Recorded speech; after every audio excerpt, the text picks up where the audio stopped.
Listen, guys. We'll get together and do something later, said Frazier. I just need to go somewhere with Brett for a while, if that's okay. That's fine, said Ian. Let us know when you're back. All right. He pulled Brett away without saying anything more. Brett didn't know what Frazier was planning. They got into a taxi and Brett asked, What's going on? It's great to see you, but why all the mystery? Frazier smiled wordlessly until the taxi arrived outside a tall building.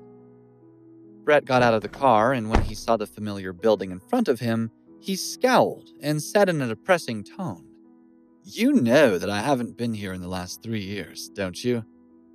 Frazier nodded and said, I know it's not easy, Brett, but a man must have the courage to climb up from where he's fallen.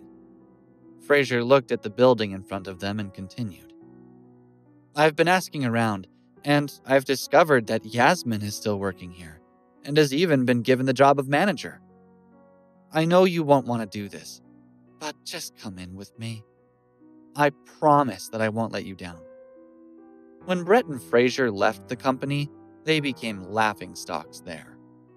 They had been betrayed by Ben's girlfriend, Yasmin Rogers, and their research had been stolen. Yasmin had not only made a fortune selling their research secrets, but had also hooked up with the company's new owner and became his mistress. Because of that humiliation, Brett was still living in the shadows.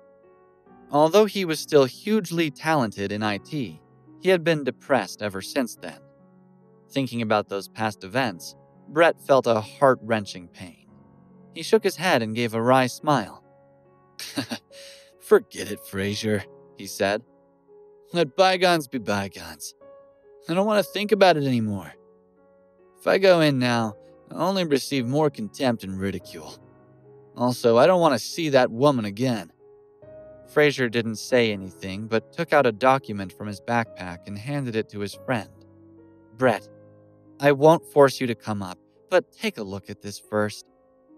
If you still don't want to go in there after reading it, then I'll leave here without saying another word. The document was a contract.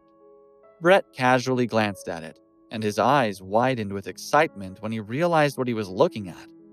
After reading the contract carefully from beginning to end, the look of delight on his face became more intense. You don't need to say anything. Just tell me whether you want to go in there or not. Frazier knew his trick would work. Heck yes, Brett exclaimed. Brett willingly followed Frazier into the building, and they took the elevator to the 9th floor. They had started their own business in one of the offices in the same building. After what had happened then, they had been forced to reveal their company's secrets, and had faced a huge penalty for a breach of contract. They had no choice but to transfer the company to someone else in order to repay their debt. Being in that building again, they both felt regretful for what they had lost. When they reached the 9th floor, a beautiful girl at the front desk greeted them politely. Hello, gentlemen. Can I help you? Do you have an appointment? Frazier took the lead and said, Go and get Jim Crowther out here. We've come to take over the company. We're the new bosses, and we need to see him now. Jim Crowther was the man who had bought the company. You're taking over the company? She asked questioningly. She looked at Frazier suspiciously. When she saw that he was dressed in cheap, casual clothes, her look of suspicion turned to disdain. He's dressed like a slob, yet he calls himself the company's new boss, she thought. Who would believe that? Mr. Crowther doesn't see anyone without an appointment. I suggest that you call his secretary and come back at another time. The front desk lady spoke arrogantly. Just get him out here, Frazier demanded. She raised her voice and said, Sir, I'm not going to do that. I suggest that you leave now, or I'll call security. What's going on? What's all the noise about? A woman with heavy makeup and red lipstick walked over. When the woman at the desk saw her, she said, Miss Rogers, these two people are here to cause trouble. They say that they're taking over the company, but I suspect that they're crazy. I was just about to call security. Oh, That's interesting. I'd like to see what our new bosses look like. Yasmin spoke confidently. After she said that, Frazier and Brett turned around to face Yasmin. Upon seeing the pair, Yasmin's eyes widened in surprise. Then, thinking about them being the new bosses, she covered her mouth and burst into laughter. I'm afraid you misunderstood them. They're not crazy. They're old acquaintances. The other woman was surprised at Yasmin's reaction. Miss Rogers, you know them? So what's this about them being the new owners of the company? Well, it's half true, Yasmin replied. They're not the bosses now, but they used to be. After she said that, her expression changed. She gave them a disdainful look and said, You two really have some nerve coming back here. I can't believe you still have the cheek to call yourselves the bosses. That's enough, Brett said coldly. Yasmin, we don't care about what happened 3 years ago. You don't have to be so arrogant.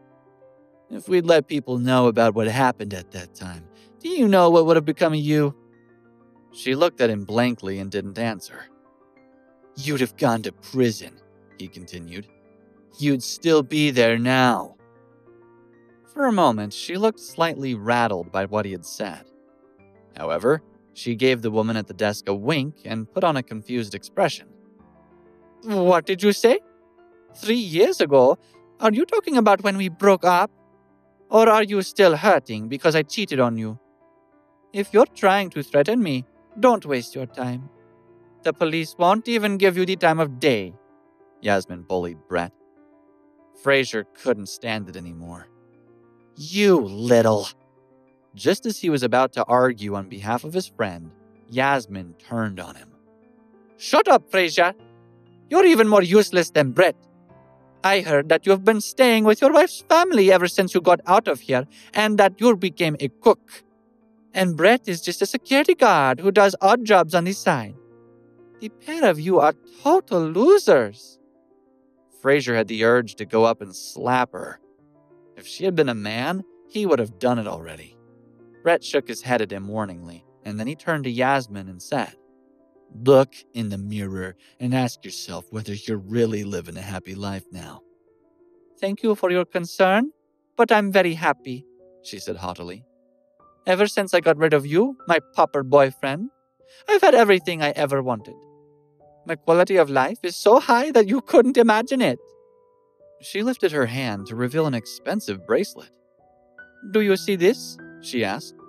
It's worth more than you can earn in a year. Also, the clothes I'm wearing cost thousands of dollars, and I have a limited edition designer bag. Did you ever give me things like these?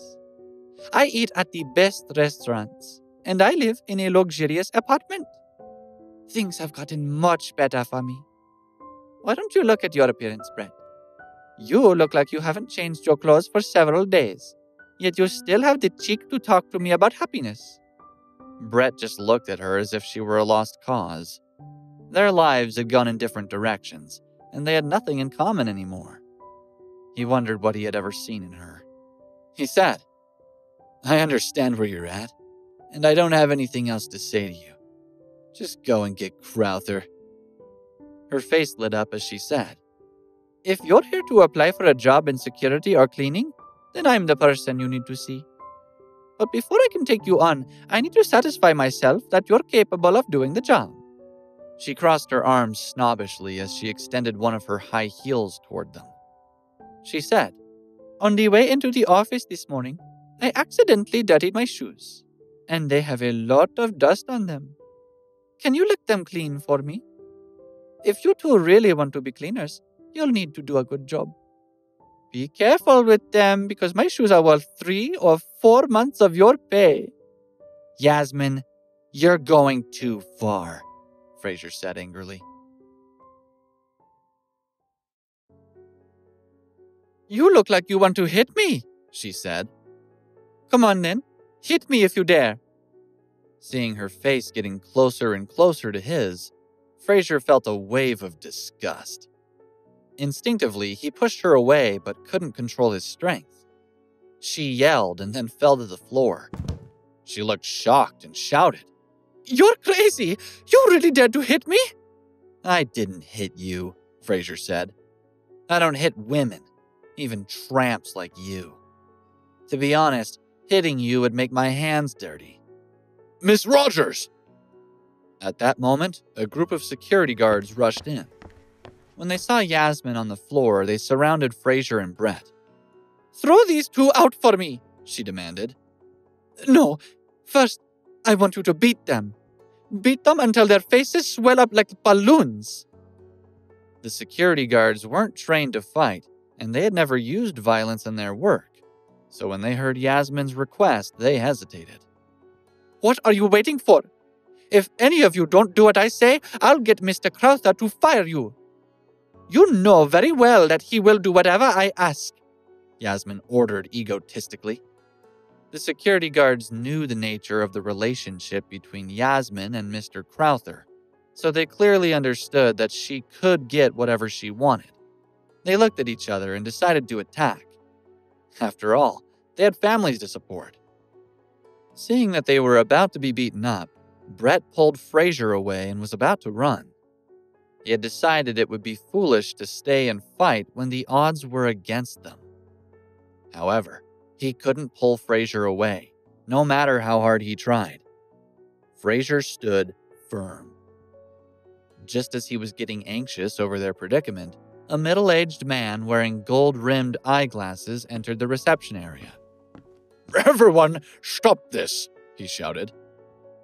When the security guards saw him, they stood up straight. "Hello, Mr. Crowther," said one of the men. He was about to explain what had happened when Jim Crowther saw Frazier, and he quickly raised his hand to interrupt the man. "So, it's you," he said. "Mr. Macklemore, since you left here 3 years ago, this company no longer has anything to do with you, so why are you back?" "These two are here to apply for our security and cleaning position," Yasmin explained. "And Frazier dared to hit me." Jim felt an instant headache come on.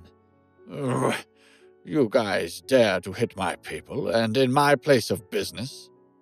Frazier grinned and said, "Your business. I'm here to tell you that this is my business now." After saying that, he handed the contract to the other man. "What's this crap? Take it away," snapped Jim. He was in a temper due to his debts, which had recently mounted, and wasn't in the mood to deal with Frazier. He threw the document on the floor in contempt, without even looking at it. "I suggest you take a look at it, Crowther," Frazier said. "I only paid 80% of the money to buy your company, so there's a balance of $2 million remaining. And from what I understand, you seem to really need that $2 million right now." Previously, he had asked Henry to investigate Jim Crowther secretly. Henry had discovered that Jim's wife also owned a company, but she was close to bankruptcy and owed $10 million to the bank. If it wasn't repaired within the stipulated period, Jim would also be affected. Because of his wife's financial problems, Jim contacted a private buyer and agreed to transfer the company to him. The mysterious buyer had appeared just in time to meet his urgent need. After hearing what Frazier said, Jim felt as if he had been struck by lightning. He froze and stared blankly at the smiling Frazier. "Oh my God, it was him," Jim thought. Yasmin was even more confused. "What 2 million? What are you playing at?" she asked. "Jim, what are you daydreaming about?" Yasmin snapped. "Didn't you hear what I said? Get rid of those two for me, otherwise I'll—" Before she could finish her sentence, Jim shouted, "Shut up, woman! I'm sick of your whining." He knew that if he messed up the company's transfer because of Yasmin, he would be in deep trouble. He picked up the contract from the floor and read it carefully from beginning to end. It confirmed that Frazier was indeed the mysterious buyer. When he thought about the implications of it, his attitude toward Frazier instantly changed. "Frazier? Oh, no, I mean, Mr. Macklemore. I've offended you. Please, forgive me." He began his fake pleas. Seeing that the reception area had been filled with several members of staff who had arrived to watch the drama, Jim took the opportunity to make an announcement. Since a few of you are here, let me announce something. From today on, I will no longer be the chairman of this company. The position of chairman will be assumed by Mr. Macklemore. My shares and the company's intellectual properties will all be transferred to him. He openly spoke while feeling a piercing sensation in his chest. Everyone stared at Frazier and Brett in amazement. How could Frazier have the money to buy the company? Yasmin wondered. Jim asked when the last $2 million would be transferred into his account. Frazier looked at Yasmin, who still hadn't returned to her senses, and said, Crowther, to be honest, I'm starting to regret buying this company of yours now. Jim's heart suddenly turned cold. He hadn't signed the contract himself, so if Frazier changed his mind, he would have to return the $8 million he had previously received. The money had only just reached his hands, and he would have to return it before he could pay off his wife's debts. The thought of that filled him with fear. Frazier said, The reason I'm regretting it is that there's one person in your company who I really don't like. Not only is she shameless, but she stinks. I don't know if you understand what I'm saying. Jim looked at Frazier, who was looking at Yasmin, and understood what he meant. Understood, Jim said. He then turned to Yasmin and said indifferently, Yasmin, I've received reports from many people that your behavior is improper and that you are bad at your job. So it's no longer possible for you to continue working in this company. Please clear your desk and leave straight away. She pointed at Frazier and said, Jim, he's a nobody who lives with his wife's parents. His wife's family isn't rich, so I don't believe he bought the company from you. He tricked you. Jim said, I'm sorry, but the contract is clear. I accepted his offer and $8 million was transferred into my account, so I have to believe it. He spoke indefinitely as if he were just doing his job and had no feelings for her. In fact, when he had agreed to sell the company to the mysterious buyer, he also made up his mind to abandon her. Frazier decided to aggravate her further. Yasmin, you thought I had no money and no ability. Yet I've come back and bought the entire company. Tell me, how does that make you feel? Frazier poked at her ego. She was shaking with anger but didn't reply. He then turned to Jim and said, Crowther, if you can handle this matter satisfactorily, the remaining $2 million will be transferred to your account immediately. Jim's eyes lit up. He noticed the bracelet on Yasmin's wrist and started to take it off her, along with her necklace and earrings, while Yasmin shouted, Crowther, you bastard! What are you doing? Give those back to me! They were only a loan to you, so I'm taking them back. Also, the apartment you live in is mine, so I want you to vacate it within the month. And I'm taking back the car as well. Jim started showing his true colors. After that, Yasmin, who had thought of herself as a thriving urban female, had nothing but her clothes, shoes, and the thick layer of cosmetics on her face. Frazier and Brett glanced at each other and smiled. At that moment, they felt incredibly happy. Brett was delighted and felt great satisfaction at the sight of his ex-girlfriend's complete and utter humiliation. Jim said, Mr. Macklemore, let's not talk about what happened in the past. I'm sorry about it, and I just hope you... There's no need to say anything else, said Frazier. Because you didn't abandon your wife in the face of danger, I'll help you this time. He took out his phone and got everyone's attention as he transferred the money. Very soon, Jim received a text message. Account ending with 6473 received $2 million at 17:59 hours, December 1st. Account balance is... When everyone saw the large sum of money arrive in the account, they looked at Frazier respectfully. No matter how he appeared, a person who could pay $10 million in cash could definitely be considered a well-to-do person in San Clemente. Jim was at a loss for words and didn't waste any more time. He picked up his briefcase and was about to leave because there were still many things he needed to do at home. However, he didn't get very far because Yasmin grabbed his arm. "Stop!" she pleaded. "Jim, you can't leave. Have I wasted these 3 years of my life only for you to walk out on me like this? I want you to divorce your wife and marry me. Otherwise, Get lost! Jim yanked her hand off his arm and continued coldly. Yasmin, you've always been just a plaything to me. If you think I'm going to divorce the wife that I've spent decades of my life with, you're deluding yourself." With that, he left without looking back, ignoring the crying and cursing Yasmin. Everyone greeted their new bosses.